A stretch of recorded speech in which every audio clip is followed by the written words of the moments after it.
Olá pessoal, esse será o primeiro vídeo de uma série de vídeos que eu vou gravar para vocês com o tema sexualidade na gravidez. Algumas pessoas podem estar se perguntando por que esse tema, né? Primeiramente, eu não sei se todo mundo sabe, né? Mas algumas pessoas que me seguem já sabem, eu tô grávida, né? No momento que eu gravo esse vídeo eu tô com 7 meses de gravidez, né? Daqui a uns dias eu vou estar com a minha princesinha no colo. Então veio a necessidade de gravar esses vídeos, assim, alguns pedidos, além de ter alguns pedidos à minha situação no momento, né? Então eu relacionei a minha gravidez ao que eu faço, a parte da sexualidade que é o meu trabalho, e coloquei em algumas redes sociais perguntando se as pessoas, né, quem me segue, se as pessoas se interessariam pelo tema, e a maioria falou que sim, gostou e tal, já tinha tido esse pedido sobre o tema, então por isso eu decidi fazer essa série de vídeos. Então esse de hoje é o primeiro vídeo dessa série. Um outro motivo de eu querer gravar vídeos com essa temática, depois que eu tive a ideia e tal, por estar grávida, eu fui pesquisar e também assim, não tem muito material, pelo menos em vídeo, assim, tem, mas bem pouco, bem raso, sobre a gravidez, né, sobre a sexualidade na gravidez. E acredito que muitas mamães aí de primeira viagem, papais também, eu vou falar para os homens também, têm curiosidade, querem saber como passar melhor por essa fase, já que é uma fase muito importante e cheia de mudanças.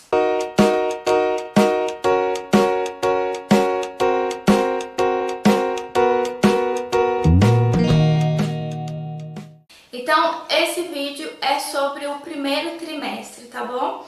Eu vou dividir os vídeos primeiramente entre trimestres, depois com outros temas, tá? Então, hoje é sexualidade na gravidez no primeiro trimestre. O que normalmente acontece? Então, o primeiro trimestre é o começo, né? É a descoberta, né? De que vai vir uma nova vida por aí. E esse primeiro trimestre, normalmente, ele é marcado por um sentimento de aceitação e rejeição, né? Depende muito se essa gravidez foi desejada ou não, né? Foi planejado ou não, qual o relacionamento dos pais no momento que a gravidez ocorre. Então há na gestante um sentimento entre a aceitação e a rejeição dessa gravidez, desse bebê. Tá? É um momento de muitos sentimentos ambíguos. Então isso pode atrapalhar ou ajudar na hora da relação, né? Na hora da sexualidade, sim, na hora do desejo. Então, esse primeiro momento também, além desses sentimentos ambíguos aí, ele é marcado geralmente, né? Cada grávida é uma, mas normalmente é marcado pela fase dos enjoos, de muito sono, de vomitar, né? Dos vômitos. A mulher normalmente tem esse enjoo, esse vômito mais intenso no começo da gestação, que é no primeiro trimestre. Então, tem mulheres que relatam uma baixa no desejo nessa fase devido a esses problemas do sono, do enjoo, do vômito. Já tem mulheres que relatam que não houve alteração nenhuma em relação ao desejo nessa primeira fase, já que o corpo dela está no comecinho dessa adaptação. Então o corpo dela não vai sofrer tanta variação. Já tem mulheres que sofrem mais essa variação hormonal e que ao invés de ter uma baixa no desejo, elas têm um aumento no desejo sexual, né? Essa aí é boa para o marido, né? Para o parceiro aproveitar que essa mulher vai estar com aumento do desejo. Todas essas alterações de desejo, ela depende muito da parte hormonal. Então, depende de como está a sua parte hormonal antes, com a gestação, como que ela fica, né? Se o seu corpo vai alterar muito rápido ou não. A parte do sono, dos enjoos também, tudo isso é em consequência das alterações hormonais, tá bom? Nessa fase do comecinho também tem um outro problema, o risco de perder o bebê, né? Até o terceiro mês a gente normalmente realmente fica com medo, os médicos também têm mais precaução, porque às vezes o embrião pode não ter se implantado corretamente na parede do útero. Então, assim, também se recomenda que só conte sobre a gravidez para as outras pessoas a partir da 12ª semana, que é quando fecha o 3º mês. Então, muitas grávidas têm medo desse aborto. Então, elas evitam a relação sexual para que não tenha perigo de perder o bebê. Mas se sua gravidez for saudável, não tem problema ter relação sexual. Se acaso aconteceu o que eu falei do embrião não estar implantado corretamente na parede do útero, ele não é por causa da relação sexual que ele vai se soltar. De qualquer forma, se você acaso chegar a perder o bebê, de qualquer forma você iria perder mesmo, porque o seu próprio organismo não se adaptou corretamente para gestar o bebê, né? A implantação do ovo no útero não foi bem sucedida. Então não é a relação sexual que vai fazer você perder. Mas isso fica na cabeça, né, da gestante, e aí ela fica com medo de perder o bebê. Às vezes ela até tem desejo, mas ela evita a relação sexual, né? Então aqui entra o parceiro como um companheiro, né, para entender os temores dessa gestante. Outro problema, né, desse comecinho, que às vezes a gestante evita a relação sexual, é porque os seios aumentam e ficam muito doloridos.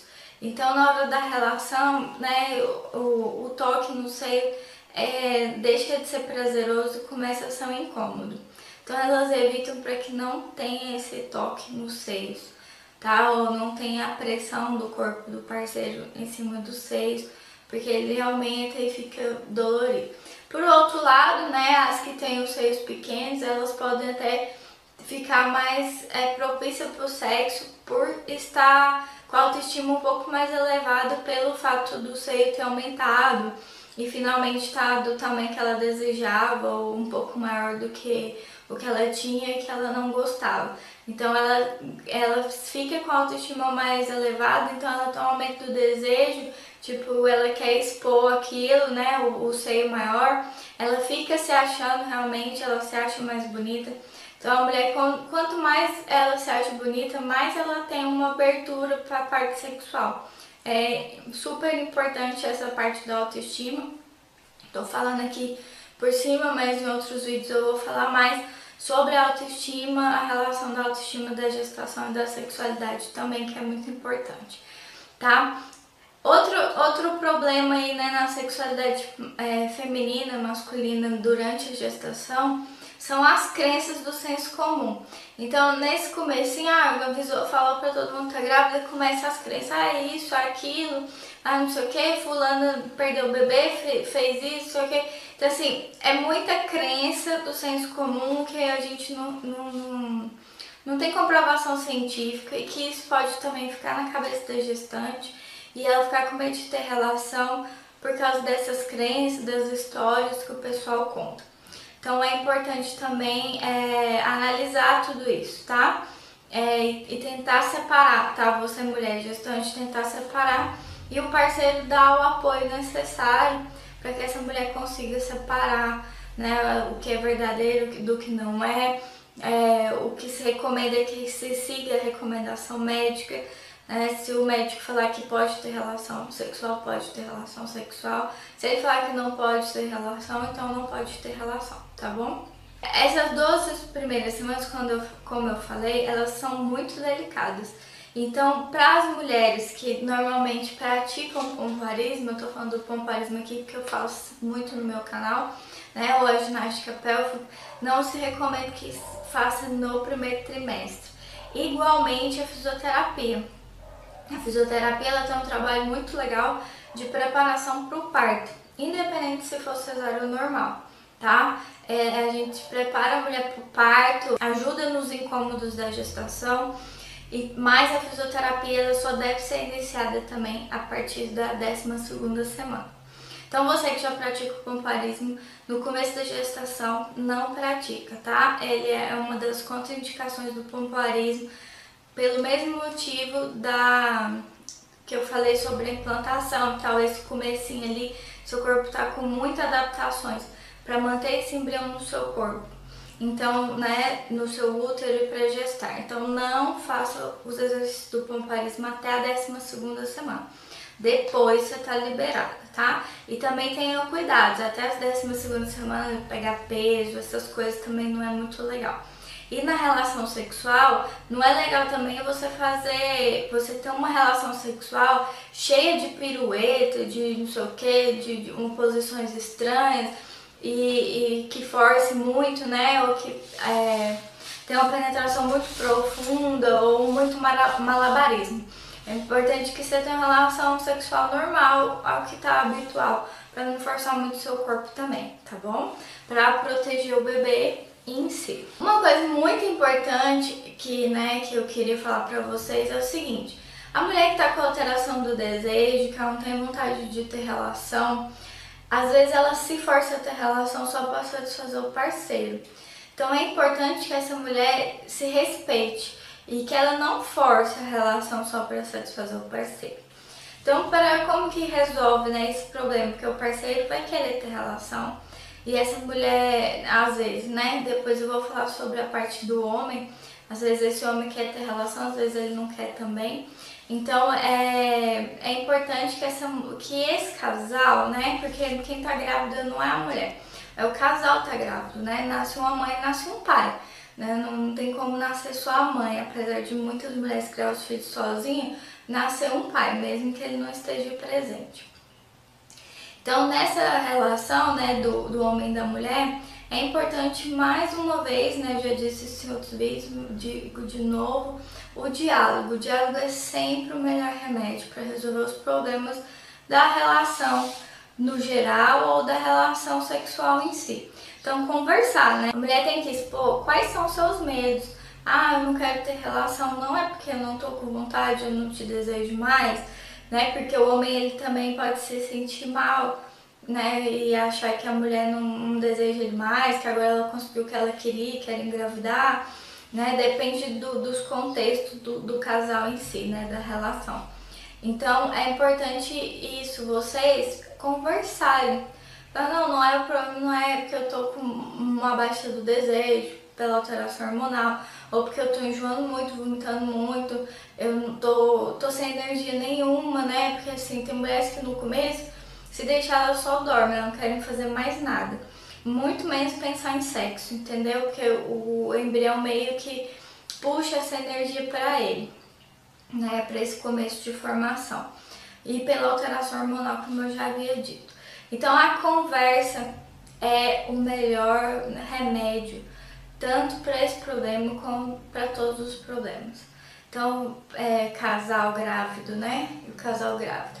Vamos conversar, vamos expor, tanto o homem também expõe seus medos, seus receios, e a mulher também expõe. Uma alternativa, né? Eu vou ter um vídeo que eu vou falar só sobre mais ou menos esse assunto de mulheres que não podem ter relação sexual, né, que são proibidas. Então vai ter um vídeo só sobre isso. Eu não vou me aprofundar muito nesse, mas uma solução é a seguinte: tenha relação sexual sem penetração, né? A relação sexual não necessariamente precisa da penetração. Então a mulher, ela tá carente, ela quer carinho. Às vezes ela também se submete ao sexo porque é a única hora que o parceiro dá carinho pra ela.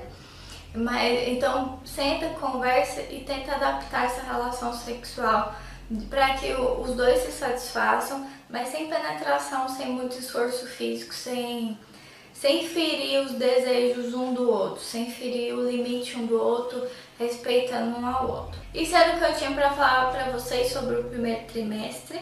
Espero que vocês tenham gostado. Se tiver alguma dúvida, deixa nos comentários. Se quiser saber outra coisa, assim, não relacionada ao primeiro trimestre, mas sobre a gestação, ou quiser contar a sua experiência, quiser deixar aí nos comentários falando, as mulheres, né? Meu desejo baixou. A quarter to 10 on the clock now. I'm still in your